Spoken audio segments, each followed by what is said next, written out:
The Science of Getting Rich. Chapter 5, Increasing Life. You must get rid of the last vestige of the old idea that there is a deity whose will it is that you should be poor, or whose purposes may be served by keeping you in poverty. The intelligent substance which is all, and in all, which lives in all and lives in you, is a consciously living substance.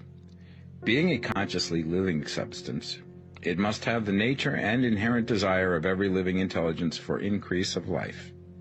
Every living thing must continually seek for the enlargement of its life, because life, in the mere act of living, must increase itself. A seed, dropped into the ground, springs into activity, and in the act of living produces 100 more seeds. Life, by living, multiplies itself. It is forever becoming more. It must do so if it continues to be at all. Intelligence is under the same necessity for continuous increase. Every thought we think makes it necessary for us to think another thought. Consciousness is continually expanding. Every fact we learn leads us to the learning of another fact. Knowledge is continually increasing. Every talent we cultivate brings to the mind the desire to cultivate another talent. We are subject to the urge of life, seeking expression, whichever drives us on to know more, to do more, and to be more. In order to know more, do more, and be more, we must have more. We must have things to use, for we learn and do and become only by using things. We must get rich so that we can live more. The desire for riches is simply the capacity for larger life seeking fulfillment. Every desire is the effort of an unexpressed possibility to come into action. It is power seeking to manifest which causes desire. That which makes you want more money is the same as that which makes the plant grow. It is life, seeking fuller expression. The one living substance must be subject to this inherent law of all life. It is permeated with the desire to live more. That is why it is under the necessity of creating things. The one substance desires to live more in you. Hence, it wants you to have all the things you can use. It is the desire of God that you should get rich. He wants you to get rich because he can express himself better through you if you have plenty of things to use in giving him expression. He can live more in you if you have unlimited command of the means of life. The universe desires you to have everything you want to have. Nature is friendly to your plans. Everything is naturally for you. Make up your mind that this is true.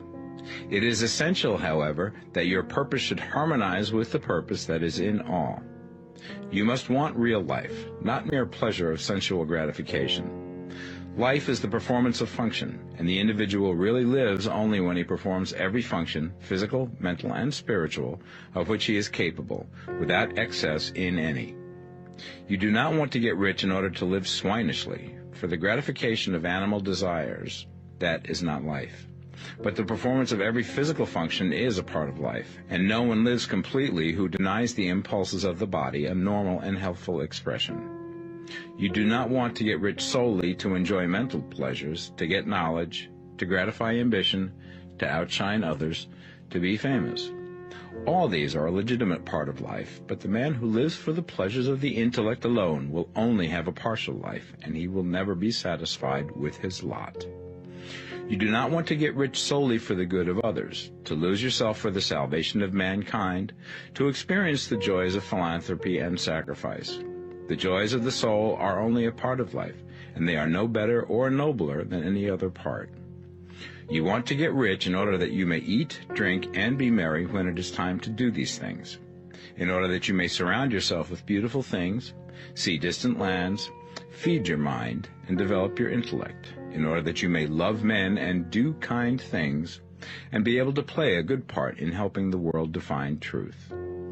But remember that extreme altruism is no better and no nobler than extreme selfishness.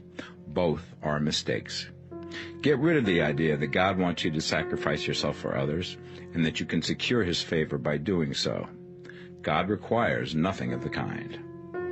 What he wants is that you should make the most of yourself, for yourself and for others, and you can help others more by making the most of yourself than in any other way. You can make the most of yourself only by getting rich, so it is right and praiseworthy that you should give your first and best thought to the work of acquiring wealth. Remember, however, that the desire of substance is for all, and its movements must be for more life to all. It cannot be made to work for less life to any, because it is equally in all, seeking riches and life. Intelligent substance will make things for you, but it will not take things away from someone else and give them to you. You must get rid of the thought of competition. You are to create, not to compete for what is already created. You do not have to take anything away from anyone.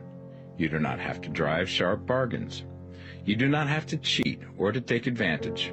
You do not need to let any man work for you for less than he earns. You do not have to covet the property of others or to look at it with wishful eyes.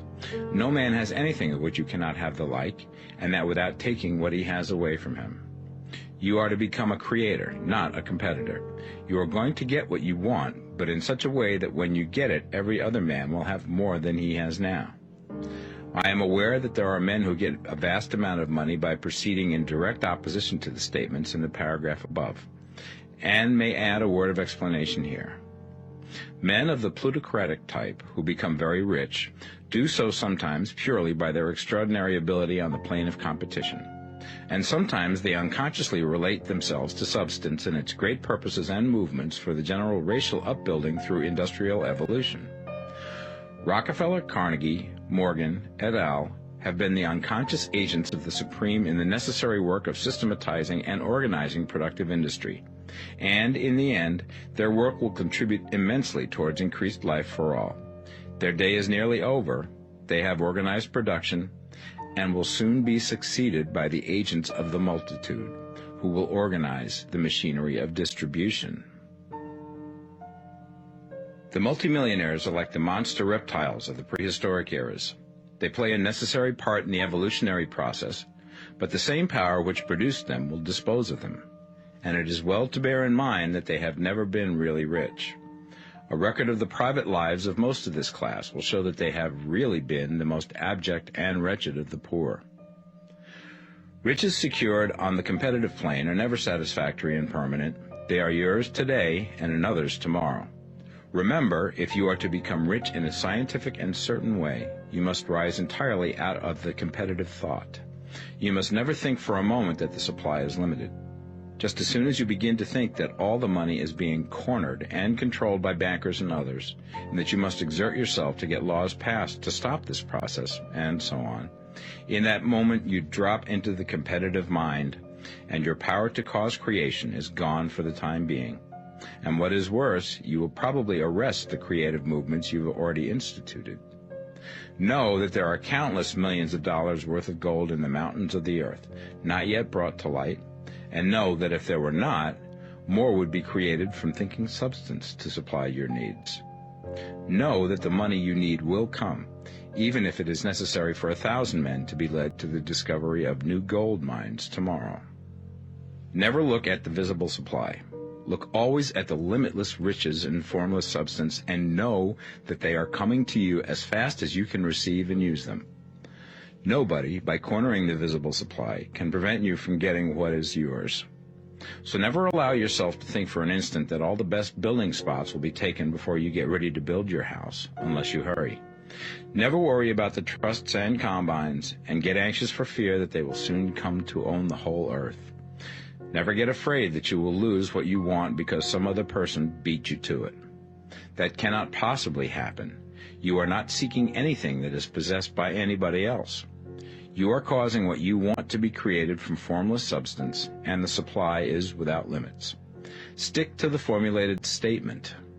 There is a thinking stuff from which all things are made, and which, in its original state, permeates, penetrates, and fills the interspaces of the universe. A thought in this substance produces the thing that is imaged by the thought. Man can form things in his thought, and by impressing his thought upon formless substance, can cause the thing he thinks about to be created.